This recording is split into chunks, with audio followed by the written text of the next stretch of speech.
আনন্দ সকালের শুরুতেই আজকে আপনাদের নিয়ে যাব বিটি রোডে, কারণ বিটি রোডে আর.জি. কর কাণ্ডের প্রতিবাদে ইতিমধ্যেই শুরু হয়েছে বিক্ষোভ। একেবারে উত্তপ্ত পরিস্থিতি, ব্যাপক যানজট। অনির্বাণ বিশ্বাস আমাদের প্রতিনিধি রয়েছেন আমাদের সঙ্গে। অনির্বাণ, শনিবারের সকাল বিটি রোডের চেহারাটা একবার দেখবো, কারা এই বিক্ষোভে সামিল হচ্ছেন আজ? দেখো, তোমাকে প্রথমে বলে রাখি যে আর.জি. কর কাণ্ড নিয়ে কিন্তু আরবিউ অর্থাৎ রবীন্দ্রভারতী বিশ্ববিদ্যালয়ের বর্তমান এবং প্রাক্তন পড়ুয়ারা তারা কিন্তু গতকাল রাত্রেবেলা থেকে সিটি মোড়ে তারা একটি অবস্থান বিক্ষোভ চালাচ্ছিলেন। এবং তারপর যেটা অভিযোগ যে সেই বিক্ষোভ যখন চলছে সেই সময় কিন্তু একজন পুলিশ লেখা একটি মোটর বাইক তাদের এই আন্দোলনের মধ্যে মাঝখানে ঢুকে পড়ে। যদিও পুলিশের অনুমতি নিয়ে কিন্তু তারা এই গতকালকের কর্মসূচি নিয়েছিল। এবং এই যখন মোটর বাইকটি ঢুকে পড়ে, যখন তারা আন্দোলনকারীরা জানতে চায় যে আপনি কীভাবে এখানে ঢুকলেন, তখন আন্দোলনকারীদের মনে হয়েছে যে ওই ব্যক্তি কিন্তু মদ্যপান অবস্থায় রয়েছে যার বাইকে পুলিশ লেখা রয়েছে। পরবর্তী সময় আন্দোলনকারীদের দাবি এই ব্যক্তি কিন্তু একজন সিভিক ভলেন্টিয়ার। রাত 4টের সময় তিনি আন্দোলনের ভেতরে ঢুকে পড়েন এবং কিভাবে পুলিশের উপস্থিতিতে এরকম একজন সিভিক ভলেন্টিয়ার মদ্যপ অবস্থায় ঢুকে পড়লো তাই নিয়ে প্রশ্ন শুরু হয়, পুলিশের সাথে বাকবিতণ্ডা হয়। সেই ভিডিও কিন্তু ইতিমধ্যে আন্দোলনকারীদের তরফে কিন্তু ভাইরাল করা হচ্ছে সোশ্যাল মিডিয়াতে। স্বাভাবিকভাবে তারপরেই কিন্তু তারা পুলিশের কাছে জানতে চায় যে কেন পুলিশ ওই সিভিক ভলেন্টিয়ারকে গ্রেপ্তার না করে, মদ্যপ অবস্থায় যিনি গাড়ি চালাচ্ছেন তাকে গ্রেপ্তার না করে তাকে কেন ছেড়ে দেওয়া হলো। এর পরবর্তী সময় কিন্তু পুলিশের এই ভূমিকা নিয়ে অবরোধ শুরু করেন আন্দোলনকারীরা। এই মুহূর্তে তুমি দেখতে পাচ্ছ গোটা বিটি রোড, সেই বিটি রোড কিন্তু ইতিমধ্যে কার্যত স্তব্ধ হয়ে রয়েছে সকাল থেকে। এবং প্রায় টালা ব্রিজ ক্রস করে কিন্তু শ্যামবাজার পর্যন্ত এর যানজট। ইতিমধ্যে আমরা জানতে পারছি কলকাতা পুলিশের তরফ থেকে একটা ডাইভারশন দেওয়া হয়েছে যাতে কোনো গাড়িকে এদিকে আর না ছাড়া হয়। এই মুহূর্তে কিন্তু দেখতেই পাচ্ছ যানজট কিন্তু বিপুল মাত্রায় রয়েছে। নির্দিষ্ট একটা দূরত্বের পর ব্যারিকেড করে দেওয়া হয়েছে যাতে কোনো গাড়ি আর এগোতে না পারে। স্বাভাবিকভাবে কতক্ষণে এই স্মৃতি মোড়ের এই আরবিউ পড়ুয়াদের এই যে আন্দোলন, সেই আন্দোলন থেকে তারা সরে আসবেন। এবং তাদের যেটা এখন মূল দাবি বলে আমরা জানতে পাচ্ছি যে যতক্ষণ পর্যন্ত না ওই অভিযুক্তকে গ্রেপ্তার করে পুলিশ সামনে হাজির করছে ততক্ষণ পর্যন্ত কিন্তু তাদের এই আন্দোলন চলবে। এই মুহূর্তে তুমি দেখতে পাচ্ছ যে কিছু কিছু গাড়ি কিন্তু ছাড়া হচ্ছে পুলিশের তরফ থেকে এবং এই মুহূর্তে বেশ কয়েকটি গাড়ি সেগুলো কিন্তু ছাড়া হলো। পুলিশ দাঁড়িয়ে রয়েছে একেবারে লকগেট ফ্লাইওভার এবং বিটি রোডের যে জাংশন সেই জাংশনে, এবং সেখান থেকে বেশ কিছু কিছু গাড়ি ছাড়া হচ্ছে। যদিও প্রায় দীর্ঘ 2.5 থেকে 3 ঘন্টা ধরে কিন্তু এই যানজট চলছে বিটি রোডের উপর। এবং যেটা অভিযোগ যে মদ্যপ অবস্থায় একজন সিভিক ভলেন্টিয়ার তিনি ঢুকে পড়েন গতকাল রাত্রেবেলায় রবীন্দ্রভারতী বিশ্ববিদ্যালয়ের যে গেট আমি দেখতে পাচ্ছি যে লকগেট ফ্লাইওভার ইতিমধ্যে সেটাকে নো এন্ট্রি করা হয়েছে, লকগেট ফ্লাইওভার কিন্তু বন্ধ রাখা হয়েছে। অন্যদিকে বিটি রোডের উপরেও কিন্তু যান চলাচল অত্যন্ত ধীর গতিতে চলছে। পরিস্থিতি কীরকম আমরা জানবার চেষ্টা করবো একবার। এখানে যারা রয়েছেন আমরা দেখতে পাচ্ছি ট্রাফিকের যিনি কর্তব্যরত পুলিশ কর্মী রয়েছেন তিনি কিন্তু হাত দেখে গাড়িকে এগিয়ে আসার কথা বলছেন। স্বাভাবিকভাবে আস্তে আস্তে হয়তো বিটি রোড সেটা খুলে দেওয়ার প্রক্রিয়া শুরু করেছে পুলিশ, এবং পুলিশের তরফে আশ্বাস দেওয়া হয়েছে যিনি অভিযুক্ত আছেন তার বিরুদ্ধে কিন্তু যথোপযুক্ত ব্যবস্থা নেওয়া হবে। কিন্তু আন্দোলনকারীদের যেটা বক্তব্য, মদ্যপ অবস্থায় রাতের রাস্তায় কিভাবে পুলিশের উপস্থিতিতে একজন সিভিক ভলেন্টিয়ার তিনি মোটর বাইক নিয়ে হাজির হয়ে গেলেন সেটা নিয়ে কিন্তু তাদের অভিযোগ। এবং তার থেকেও বড় যে অভিযোগ যে পুলিশের সামনে থেকে তাকে ছেড়ে দেওয়া হলো, এইটা নিয়ে কিন্তু এই আন্দোলন চলছে। কুসুমিতা। একেবারেই অনির্বাণ, ধন্যবাদ। একদিকে আর.জি. কর কাণ্ড আমরা জানি যে নারকীয় ঘটনা ঘটে গিয়েছে, সেখানেও যাকে গ্রেফতার করা হয়েছে তার পরিচয়ও কিন্তু সিভিক ভলেন্টিয়ার। আর আজকে সকালে আর.জি. কর কাণ্ডের প্রতিবাদ যখন করছেন রবীন্দ্রভারতী বিশ্ববিদ্যালয়ের পড়ুয়ারা এবং প্রাক্তনীরা, সেখানেও যার বিরুদ্ধে অভিযোগ উঠল সেই সিভিক ভলেন্টিয়ার, এবং সেখানে পুলিশ তাকে আড়াল করেছে, সেই একই অভিযোগ কিন্তু উঠছে। তবে এখানেই শেষ নয়। আপনারা জানেন সায়ন লাহিড়ী ইতিমধ্যেই যিনি সংবাদ শিরোনামে এসেছেন, পশ্চিমবঙ্গ ছাত্র সমাজের আহ্বায়ক, আজ দুপুর 2টোর মধ্যে তাকে জেলবন্দি অবস্থা থেকে মুক্ত করতে হবে। কলকাতা হাইকোর্টে স্পষ্ট নির্দেশ কিন্তু ইতিমধ্যেই রয়েছে। যদিও রাজ্য সরকারের পক্ষ থেকে কিন্তু বারবারই বাধা দেওয়া হয় গতকাল এই নিয়ে। আজ দুপুর 2টোর মধ্যে জেল থেকে মুক্ত করতে হবে সায়নকে। গতকাল এই মামলায় শুনানিতে রাজ্য সরকারকে একাধিক প্রশ্নমানে বিদ্ধ করে কলকাতা হাইকোর্ট। সায়ন লাহিড়ী কতটা প্রভাবশালী, তার কি অপরাধে কোনো পূর্ব ইতিহাস রয়েছে? সন্দীপ ঘোষ তো আর.জি. করের নেতা ছিলেন, তাকে কি হেফাজতে নিয়েছিলেন? উস্কানিমূলক মন্তব্যের অভিযোগ আনছেন। রাজনীতিকদের বিরুদ্ধে কি পদক্ষেপ নিয়েছেন? যারা আসলে দোষী বা দোষ করার মতো জায়গায় আছেন তাদের কতজনকে গ্রেফতার করা হয়েছে? এই ধরনের একাধিক প্রশ্নবাণে কিন্তু গতকাল রাজ্য সরকারের আইনজীবীকে পড়তে হয়। আমি আলোচনায় আসবো, দেবনারায়ণ বাবুকে দিয়ে শুরু করবো। দেবনারায়ণ বাবু, অত্যন্ত চিন্তার বিষয়, মানে আরজিকর কাণ্ডে যেখানে আমরা দেখলাম একজন সিভিক ভলেন্টিয়ারের বিরুদ্ধে অভিযোগ, যাকে গ্রেফতার করা হয়েছে, একমাত্র ধৃত এখনো পর্যন্ত, পুলিশের সঙ্গে তার গভীর যোগাযোগ, পুলিশ ব্যারাকে শুধুমাত্র থাকতেন এমনটা নয়, পুলিশের বাইক ব্যবহার করা থেকে একেবারে পুলিশের ওয়েলফেয়ার কমিটি সেখানেও তিনি মেম্বার ছিলেন। আজকেও কিন্তু যার বিরুদ্ধে অভিযোগ, একটা প্রতিবাদ চলছে, সেই প্রতিবাদেও যার বিরুদ্ধে অভিযোগ তিনিও একজন সিভিক ভলেন্টিয়ার। অন্যায়টা অন্যায়, যাওয়া উচিত না। যেটা ওরা দাবি করেছে দাবিটা নিঃসন্দেহে ন্যায্য, এবং সত্যি যে অন্যায় করেছে মদ খেয়ে সেই অবস্থায় একটা প্রতিবাদের মধ্যে ঢুকে পড়া, এটা নিঃসন্দেহে অন্যায়। পুলিশ এটা দেখছে, আর না দেখলেও ছেলে মেয়েরা ছেড়ে দেয় না। না, নিয়ন্ত্রণ না। শুনুন, 2-4 জন সমাজে এইসবগুলো থাকে যারা সত্যি তো আজকে সিভিক ভলেন্টিয়ার প্রায় 1,30,40,000-এর মতো, তার মধ্যে 2-10টা থাকে না এরকম কথা না। এইটা হলো সমাজের বড়। আর যখন সেই সিভিক ভলেন্টিয়ারদের বিরুদ্ধে অভিযোগ ওঠে, স্বীকার তো করছি না এই সমস্যাটা, সিভিক ভলেন্টিয়ারদের বিরুদ্ধে অভিযোগ ওঠে, তখন সিপি প্রেস কনফারেন্স করে বলেন সর্বোচ্চ অপরাধী সিভিক ভলেন্টিয়ার। পরিচয়টা কিন্তু তারা আবার সামনে আনতে চান না। এটা তো না, সেটা কেন, পরিচয়টা কি? পরিচয় হলে তো পুলিশের দুর্নাম হবে, তার থেকে অপরাধী বলবে। কেউ বলবে সিভিল ভলেন্টিয়ার আমি দোষী, না, অপরাধীটাকে বড় জিনিস, সেটাকে ওভাবে ধরলে হবে না। আসল ধরাটা হচ্ছে অন্যায় যে করেছে ও তো ধরলি তো পুলিশ কমিউনিটির, আমার কমিউনিটি যদি আমি দোষী বলি, ও তার থেকে অপরাধী। অপরাধী না, না, সে সমস্ত কিছুতে অপরাধী যারা করে, অপরাধের একটা কেন করা হবে তাহলে? না না, কি প্রশ্ন নেই। আজকেও তো সেই আড়াল থেকেই বেরিয়ে যেতে, পুলিশের আড়ালেই তো সে বেরিয়ে গেল। না না না, বেরোলিও তাকে তো জানা যাবে, সে জানা যাবে তো, সেটাই ছাড়বে না। বেশ, আমি বরং একবার সায়নের প্রসঙ্গে আসছি। দেবনারায়ণ বাবু, আপনাকে দিয়ে শুরু করি। অ্যাডভোকেট জেনারেল গতকাল বলেছেন, যিনি একটা মিছিল আয়োজন করেছিলেন তিনি যদি বাড়িতে বসেও নেতৃত্ব দিয়ে থাকেন, একটা ইঁটও যদি তিনি না ছুড়ে থাকেন, দায়িত্ব তার। তাহলে এখানে নির্দিষ্ট করে দুটো প্রশ্ন ওঠে। একটা হচ্ছে 9ই আগস্টে অন ডিউটি অবস্থায় ধর্ষণ এবং খুনের ঘটনা যার সঙ্গে ঘটে গেল, সেই নির্যাতিতার সঙ্গে যেরকম একটা ভয়াবহ কাণ্ড ঘটলো, সেই ঘটনার দায়িত্ব কে নেবেন? সংশ্লিষ্ট দপ্তরের মন্ত্রী। এবং 14ই আগস্ট রাতে যে ভাঙচুরের ঘটনা ঘটলো, পুলিশ যেখানে কার্যত কিছুই করে উঠতে পারলো না, ব্যাপকভাবে ফেলিয়ার, সেখানে দায়িত্বটা কে নেবেন? সংশ্লিষ্ট দপ্তরের মন্ত্রী। শোনো, একটা কথা বলো, একটা কথা মানুষ, হ্যাঁ 14ই আগস্টে একটা মারাত্মক ঘটনা ঘটেছে, কিন্তু এরা তো মানে আন্দোলনকারী এবং যারা ওখানে বসে প্রোটেস্ট করছিল এর মধ্যে একটা বিরাট মবের মধ্যে ঢুকে গেছে। এখন যদি ওদেরকে মারা হয় তাহলে আন্দোলনকারীও তো মারতে পারতো, কারণ ওদের মধ্যে মিশে মারামারি করছে, একটাকে তো মারা যাবে না। সুতরাং সেখানে যদি একটা হত্যার লীলা হতো, টাইগার হ্যাপি বা ট্রিগার হ্যাপি যেটাকে আমরা বলি, সেইভাবে অবস্থা হয়তো যায়নি। পুলিশের বক্তব্যটাই সেই অবস্থাকে ওই আইসোলেট করা যায়নি, মানে হাজার হাজার লোকের মধ্যে ঢুকে গেছে। নিশ্চয়ই তো সরকার দেখে কি, এই তো 14 এবং আপনার এই যেদিন ছাত্র আন্দোলন হলো, কিভাবে পুলিশ মার খেয়েছে, 25-26 জন পুলিশ মার খেয়েছে, অনেক পুলিশ চরমভাবে আহত। কখন তারা মারছে, মানে পুলিশকে ইট দিয়ে মারা হচ্ছে, পুলিশকে অমুক দিয়ে মারা হচ্ছে, মানে আপনি বলছেন তার দায়িত্বটা পুরোটাই ছাত্র সমাজ। না না, তারা তো আসলে তো আনন্দ করে যাচ্ছে না একটা জিনিস। তাই কি? তাহলে গতকাল আদালত কেন গুলি করতে নির্দেশ দিল? যেভাবে মারা হচ্ছে, পুলিশকে মারা হচ্ছে, তারপরে বেশ একটা অনামী সংগঠন, যেখানে শাসক দলও কিন্তু বারবারই পরিষ্কার বলছে যে এদের কোনো অস্তিত্বের কথা কিন্তু আগে জানা যায়নি, একেবারে সোশ্যাল মিডিয়া থেকে যারা তৈরি হয়েছে তাদেরকে এত ভয় কিসের? তারা ইট ছুটতে পারে, মানে বাড়িতে বসে নেতৃত্ব দিলেও দায়িত্ব নিতে হবে সায়নকে। অ্যাডভোকেট জেনারেল বলছেন কোর্টে দাঁড়িয়ে। দেখুন, একটা জিনিস, পুলিশ আগে বিজেপির কার্যকর্তাদের মারধর করতো, মিথ্যা মামলা দিত, অ্যারেস্ট করতো। এখন সাধারণ মানুষ যারাই ফেসবুক, টুইটার বা ইনস্টাগ্রামে কিছু না কিছু লিখছে, খুঁজে খুঁজে তার বাড়ি হাজির হয়ে যাচ্ছে, তাদের নামে মিথ্যা মামলা দিচ্ছে, তুলে দিচ্ছে, এইসব করছে। পুলিশের বিরুদ্ধে বক্তব্য লেখা বা বলা সোশ্যাল মিডিয়ায়, এগুলো মানুষের গণতান্ত্রিক অধিকার, এবং হাইকোর্ট তার জন্য গতকাল ওদের রীতিমতো কানমালা দিয়ে আজকের এই ঘটনা আপনি বলছেন সায়ন লাহিড়ী, ব্যাপারটা একদম সহজভাবে ভাবুন। পুলিশ এমন একটা দলদাসের পর্যায়ে পৌঁছেছে, আগে ছিল মানে এখন হলো গিয়ে ক্লুলেস, মানে এখন পুলিশ হলো গিয়ে মানে ফেসলেস, আমি তো বলবো পলিসিলেস এবং বেসলেস। কারণে পুলিশ এখন যেখানে সেখানে যাকে তাকে অ্যারেস্ট করতে গিয়ে আজকে এই শায়ন লাহিড়ী নেতা হয়ে উঠেছে। শায়ন লাহিড়ী অত্যন্ত সাধারণ ঘরের, দক্ষিণ কলকাতার একটা স্কুলে পড়া, সেখান থেকে হাজরায় পড়াশুনো করে একটা MBA করছে, সাধারণ ছেলে, মধ্যবিত্ত পরিবার, মা আছে।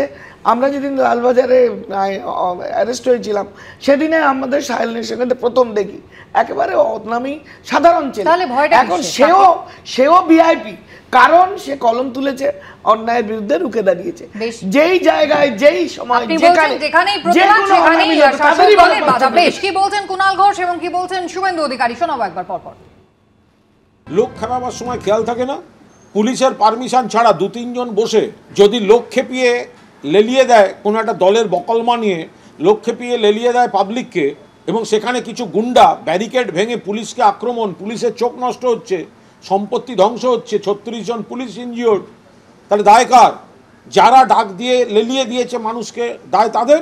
অসংখ্য লোকের উপরে যে অত্যাচার মমতা ব্যানার্জি করছে এবং যেভাবে প্রতিহিংসা করছেন, একদিকে গ্রেপ্তার, রিমান্ড, অন্যদিকে ডাক্তারদের শোকজ, সব মিলিয়ে এই যে প্রতিহিংসার রাজনীতি, এই রাজনীতির জবাব জনগণ দেবে।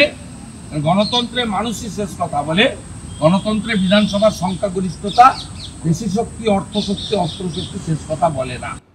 চয়নদা, আমরা এ রাজ্যের এই সরকার ক্ষমতায় আসার পর আমরা শিলাদিত্য চৌধুরীও দেখেছি, আমরা অম্বিকেশ মহাপাত্রও দেখেছি, সেখানে শায়ন লাহিড়ী তার সঙ্গে কোথাও বোধহয় একই ঘটনার পুনরাবৃত্তি হলো। কিন্তু এখানে প্রশ্নটা হচ্ছে যে ঠিক ছাত্র সমাজের নবান্ন আন্দোলনের দিন মাঝরাতে, আপনার নিশ্চয়ই মনে থাকবে, পরের দিন বিজেপির ডাকা ধর্মঘট ছিল এবং তার আগের দিন রাতে 4 জন ছাত্রকে খুঁজে পাওয়া যাচ্ছে না বলে বিজেপি সরব হয়েছিল সোশ্যাল মিডিয়ায়। সেখানে পুলিশের কি ভার্সন ছিল? রাজ্য পুলিশের একেবারে নির্দিষ্ট করে বক্তব্য ছিল এরা নাকি লাশের রাজনীতি করছেন এবং সেই সংক্রান্ত তাদের কাছে নির্দিষ্ট তথ্য প্রমাণ রয়েছে এবং সেই কারণে তাদেরকে গ্রেফতার করা হয়েছে। সেই তথ্য প্রমাণ কিন্তু একেবারেই সামনে আসেনি এবং এবার শায়ন লাহিড়ী কতটা প্রভাবশালী সেই প্রশ্ন তুলল কলকাতা হাইকোর্ট। দেখুন, এটা তো নেহাতি পুলিশি ব্যর্থতার ছবিটাই ফুটে উঠছে, এর বাইরে কিছু না। পুলিশের ভার্সন এক এক সময় এক এক রকম হচ্ছে। আপনি দেখবেন যে এই যে লাশ ঘেরার যে বিষয়টা, ওই সেমিনার রুমে আরজি করে এক একবার এক এক রকম কথা বলে তো বিতর্ক আরও বাড়াচ্ছেন। কাজে এই বিষয়গুলো, আপনি অম্বিকেশ স্যারের কথা বললেন, অম্বিকেশ স্যারের নামে এই সেদিনও একটা ইয়ে হয়েছে, থানায় FIR মতো হয়েছে। ওটা আবার অম্বিকেশ স্যারকে হয়তো পুলিশি হেনস্থার মুখোমুখি হতে হবে, আমরা আশঙ্কা করছি। এই ঘটনাগুলো ঘটছে কারণ দেওয়ালের লিখন পড়তে পারছেন। এই প্রতিবাদ এভাবে তো থামিয়ে রাখা যাবে না, প্রতিবাদ চলবে। মুশকিলটা হচ্ছে যে কোন প্রতিবাদ মূল লক্ষ্য থেকে সরিয়ে দেওয়া হচ্ছে বা সরিয়ে দেওয়ার উদ্দেশ্য হচ্ছে এবং কোন প্রতিবাদটা ফোকাসে থাকছে সেটা একটা ব্যাপার। যেমন আজকে এই RBU যে রবীন্দ্রভারতী বিশ্ববিদ্যালয়ের যে ঘটনাটা, তার মধ্যে মদ্যপ সিভিক ভলান্টিয়ার ঢুকে যাওয়া, একদম চয়নদা ঠিক আপনার এই প্রসঙ্গে ভাইরাল ভিডিওটা একবার দেখিয়ে দিই দর্শকদের। একবার আমরা ভাইরাল ভিডিওটা সবাই মিলে দেখি। যে অভিযোগ উঠেছে যে মদ্যপ অবস্থায় সিভিক ভলান্টিয়ার তিনি কিন্তু ঢুকে পড়েছেন এবং পুলিশ তাকে কিভাবে বের করছে। এখানে ব্যারিকেড দেওয়া আছে, তো এখানে ব্যারিকেড দেওয়া আছে, যে পুলিশ লেখা আছে।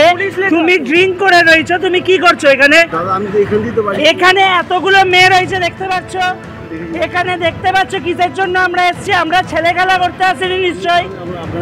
যদি আজকে কারোর এখন ড্রিঙ্ক করে তুমি গাড়ি যে চালাচ্ছ পুলিশ লেখা অবস্থায়, এই জায়গায় তখন কি হতো? কি ক্ষমা করবো? এখানে তো ক্ষমা করে করে আজকে এই জায়গায় এসছে। আজকে এই যে নাম্বারটা এইটা, আর আজকে ক্ষমা করে করেই তো আজকে এই পরিস্থিতি। কেন? কিসের জন্য? কিসের জন্য? স্যার আপনারা কিছু বলুন, আপনারা কিছু বলুন। না, আপনি ড্রিঙ্ক করে কি করে নেই? না স্যার বলুন, দাঁড়ান, আপনি কি বলছেন? উনি ড্রিঙ্ক করে মেরে দিচ্ছিল। আপনি সেটা দেখুন, আমরা সেটা বলছি। বাহ বাহ,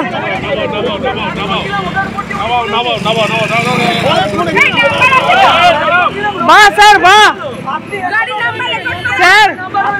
স্যার আমরা বিচার চাই, আর কিচ্ছু না স্যার। আমরা কি আপনাদেরকে চেঁচাবো না কিছু করবো? বিচারটা দিন সবার সামনে। আপনি ছেড়ে দিলেন কেন?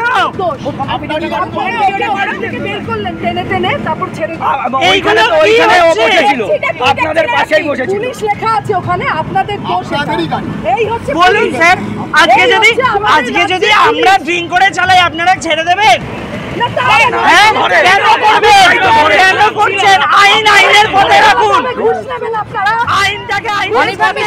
আমাদের সঙ্গে অনির্বাণ, তাহলে যে ভাইরাল ভিডিও দেখা যাচ্ছে এখানে অভিযোগ তো একটা নয়, প্রথমত ড্রিঙ্ক অ্যান্ড ড্রাইভের ঘটনা রয়েছে এবং একজন সিভিক ভলেন্টিয়ার যিনি পুলিশ লেখা একটি বাইক ব্যবহার করছেন। ঠিক কি ঘটেছিল সেই সময় যারা ছিলেন প্রত্যক্ষদর্শীরা কি বলছেন?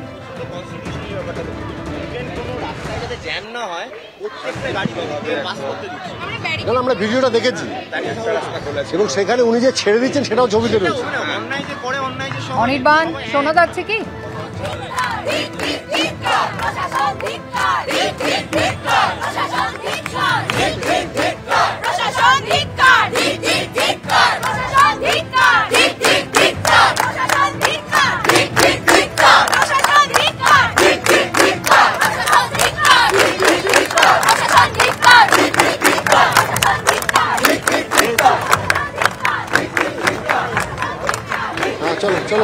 অনির্বাণ, এই মুহূর্তে আমরা দেখতে পাচ্ছি যারা প্রত্যক্ষদর্শীরা যারা এই মুহূর্তে রাস্তা অবরোধ করে রয়েছেন, কি বলছেন তারা, ঠিক কি হয়েছিল গতকাল রাতে? দেখো, প্রথম কথা তাদের মুখ থেকে একেবারে জেনে নেই যে গতকাল রাত্রে ঠিক কি ঘটনা ঘটেছিল। আপনারা এখানে পুলিশের পারমিশন নিয়ে বসেছিলেন, সেখানে কি ঘটলো এমন যে যার জন্য রাস্তা অবরোধ করতে হচ্ছে আপনাদের?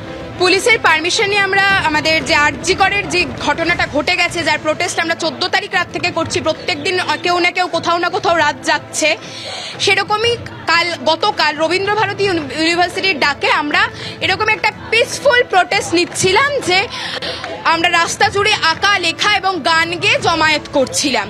এটা হচ্ছিল আমাদের 4টে অবধি পুলিশ পারমিশন নেওয়া ছিল। ঠিক 3:10-15 থেকে পুলিশ আমাদের বলা শুরু করলো আর কতক্ষণ লাগবে। আমরা বললাম আমাদের রঙও শেষ হয়ে এসছে, আর বেশিক্ষণের বিষয় নয়, আমরা উঠে যাব একটু পরেই। হঠাৎ ওই 3:20-25 নাগাদ একটা বাইক খুব টালমাটাল ভাবে এসে একটা ব্যারিকেডে ধাক্কা মারলো। তো আমরা ওখানেই লিখছিলাম, আমরা সবাইকে গেলাম। অনির্বাণ, যে পুলিশ অফিসারকেও আমরা ভাইরাল ভিডিওতে দেখলাম যিনি এই মদ্যপ অবস্থায় থাকা সিভিক ভলেন্টিয়ারকে বের করে দিয়েছেন, অভিযোগ করছেন এই মুহূর্তে যারা বিক্ষোভ দেখাচ্ছেন তাকে ঘিরে ধরে, একবার তাদের সঙ্গে কি কথা বলা যায়?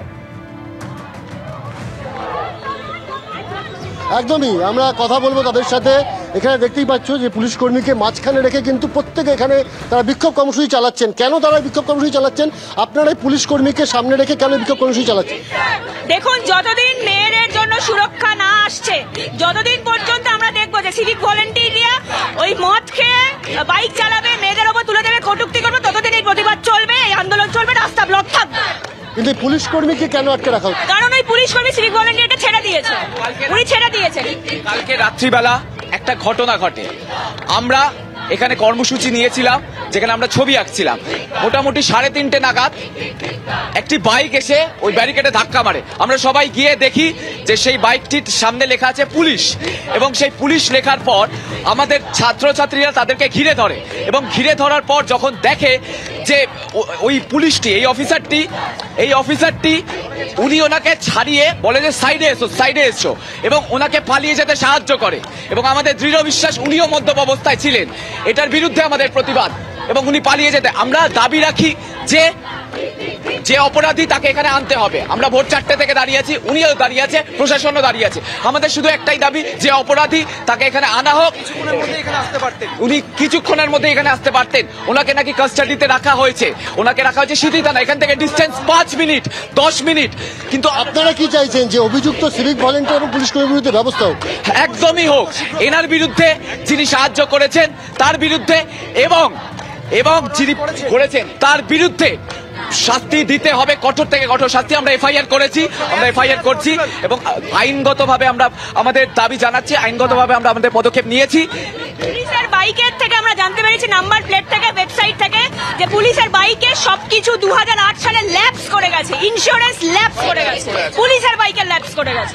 অর্থাৎ তুমি দেখতে পাচ্ছ চাঞ্চল্যকর অভিযোগ কিন্তু গতকালকে রাত্রেবেলায় আরবিউর যারা স্টুডেন্ট এবং প্রাক্তনী তারা কিন্তু এই সিটি মোড়ে পুলিশের অনুমতি নিয়ে রাত 11টা থেকে ভোর 4টে পর্যন্ত তারা এখানে রাস্তায় আঁকা, রাস্তায় গান, রাস্তায় বিভিন্ন কর্মসূচি নিয়েছিল।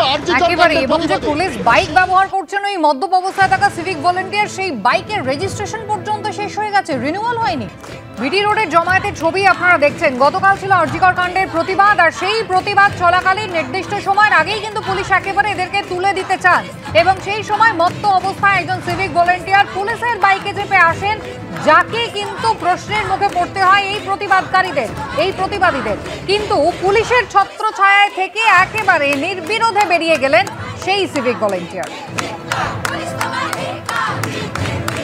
আন্দোলনকারীরা দাবি করছেন যে বাইক তিনি ব্যবহার করছেন শুধু যে তাতে পুলিশের স্টিকার লাগানো রয়েছে এমনটা নয়, তার সমস্ত কাগজপত্রের ভ্যালিডিটি কিন্তু শেষ হয়ে গিয়েছে 2008 সালে।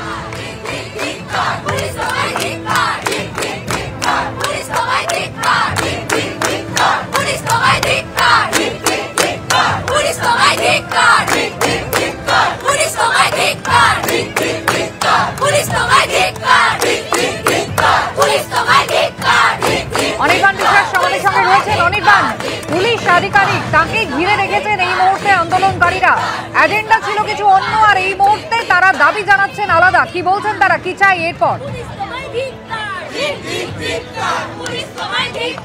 দেখো একদমই তাদের কিন্তু দাবি ছিল আরজিকর কাণ্ডের প্রতিবাদ, এবং সেই প্রতিবাদে তারা বিটি রোডের উপরে পুলিশের অনুমতি নিয়ে তারা রাস্তায় আসতে চেয়েছিল, রাস্তায় বসে গান করতে চেয়েছিল, এবং সেই মোতাবেক পুলিশের তরফ থেকে কিন্তু 11টা থেকে ভোর 4টে পর্যন্ত অনুমতি দেওয়া হয়। কিন্তু যাবতীয় ঘটনা অন্যদিকে মোড় নেয় ভোর 3:30 নাগাদ। অভিযোগ যে একজন মদ্যপ অবস্থায় এক সিভিক ভলেন্টিয়ার তিনি বাইক নিয়ে এসে ধাক্কা মারেন গার্ডরেলে, এবং তারপর যে পুলিশ কর্মীকে ঘিরে ধরে বিক্ষোভ, সেই পুলিশ কর্মী ওই মদ্যপ সিভিক ভলেন্টিয়ারকে চলে যেতে দেন। এবং এই অভিযোগে কিন্তু এই মুহূর্তে গত প্রায় 4 ঘন্টারও বেশি সময় হয়ে গেল পুলিশকে ঘিরে কিন্তু এই মুহূর্তে বিক্ষোভ চলছেন, এবং তাদের যেটা অভিযোগ, যে তাদের যেটা দাবি যে পুলিশের বিরুদ্ধে ব্যবস্থা নিতে হবে, সিভিক ভলেন্টিয়ারের বিরুদ্ধে ব্যবস্থা নিতে হবে। আমি অন্য একজনের সাথে কথা বলি যারা এখানে আন্দোলন করছে। আপনাদের এই মুহূর্তে দাঁড়িয়ে মূল দাবি কি? আমাদের মূল দাবি হচ্ছে একটা সিভিক ভলেন্টিয়ারকে গার্ড করার জন্য আমাদের এতগুলো স্টুডেন্টের 5টা ঘন্টা করে আমরা এখানে দাঁড়িয়ে আছি। একটা সিভিক ভলেন্টিয়ারকে কেন পুলিশ সেফগার্ড করছে, তাকে কেন আনছে না? এই এতগুলো মেয়ে আমরা রাত্রির 11টা থেকে 4টে অবধি এখানে দাঁড়িয়েছিলাম। আমাদের নিরাপত্তা দেওয়ার দায়িত্ব কাদের? পুলিশের। সেই পুলিশ ড্রাঙ্ক পুলিশকে পালিয়ে যাওয়ার সাহায্য করছে, কেন করছে? তাদের কি স্বার্থ আছে? এবং আমরা বলেছিলাম আমরা এফআইআর করব ওদের দুজনের নামে, আমরা প্রোটেকশন দেব, আমরা আরবিইউ এর স্টুডেন্টরা চেন করে দাঁড়াবো, ওনার কোনো কিচ্ছু হবে না। উনি কেন সিথি থানা থেকে ওই কালপ্রিটকে, যিনি ড্রাঙ্ক হিসেবে গেছিলেন, এখানে আনা হলো না?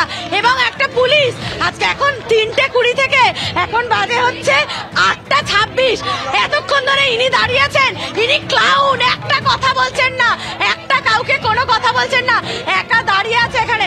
আমরা এর প্রতিবাদ চাই, এবং আমরা জানতে চাই যে কেন এই সেফগার্ড কেন করা হচ্ছে। আমি আরেকজনের সাথে কথা বলবো যে আপনাদের এই মুহূর্তে মূল দাবি কি? যে যিনি সিভিক ভলেন্টিয়ার মদ্যপ অবস্থায় এসেছিলেন তার গ্রেপ্তারি চাইছেন, এবং সব থেকে বড় কথা আমরা এখনো পর্যন্ত এটাই জানি না যে উনি সিভিক পুলিশ নাকি সিভিক ভলেন্টিয়ার, ওনার নাম জানা যায়নি এখনো পর্যন্ত, ঠিক আছে? এবং সব থেকে বড় কথা ওনার মুখ থেকে কোনো কথাই বেরোচ্ছে না। যিনি দায়িত্বে ছিলেন সেই পুলিশ আধিকারিককে ঘেরাও করে রেখেছেন এই মুহূর্তে আর রবীন্দ্র ভারতী বিশ্ববিদ্যালয়ের প্রাক্তনীরা এবং পড়ুয়ারা। তারা এসেছিলেন আরজিকর কাণ্ডের প্রতিবাদ করতে, কিন্তু ঘটনা ঘটে গিয়েছে অন্য। সিভিক ভলেন্টিয়ার এসেছিলেন কেন পুলিশের একেবারে বাইকে চেপে, কেনই বা তাকে ছেড়ে দেওয়া হলো? মদ্যপ অবস্থায় থাকা এই সিভিক ভলেন্টিয়ারকে